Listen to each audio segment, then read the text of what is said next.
কৈলাসহরের উত্তরাঞ্চলের সীমান্ত লাগোয়া রাঙ্গাউটি গ্রাম পঞ্চায়েতের দেবীপুর গ্রাম। ওই গ্রামেই রয়েছে বিএসএফ এর ৫৫ নম্বর ব্যাটালিয়ন। অন্যান্য জায়গায় সেখানে বিএসএফ ও গ্রামবাসীদের মিলেমিশে থাকতে দেখা যায়, সেখানে ব্যতিক্রমী চিত্র ধরা পড়ে দেবীপুর গ্রামে। ওই এলাকার গ্রামবাসীদের সাথে বিএসএফ এর সম্পর্ক আদায় কাজকলায়। প্রায় সময় বিনা কারণে গ্রামবাসীদের উপর অত্যাচার চালায় বিএসএফ জওয়ানরা, এমনটাই অভিযোগ এলাকাবাসীর।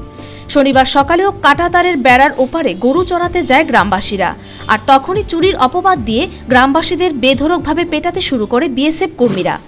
ওইদিকে গরু দিছে খেরা আমরা জানি না, ১ কিলোমিটার দূরে হইব, ওইদিকে অন্যরা গরু দিছে। আসলে কুয়াশা আসিল, এই সময় তারা গরু দিছে, আমি দেখছি না। পরে আমরা এখন নাম কইতাম, আমরা নাম কইতে পারছি না, করি আমরা লাগাইছে মারা। আমার লগে আরেকজন লোক আছিল, তারাও মারছে। আমার এখানে মারিয়ে এই দোকান আমার এই জায়গাটা তুলি রয়েছে, এখানে মারছে, এখানে মারছে। এই পুলিশটা সবসময় মদ খায়। তো কি নাম তোমার? উসমান আলী।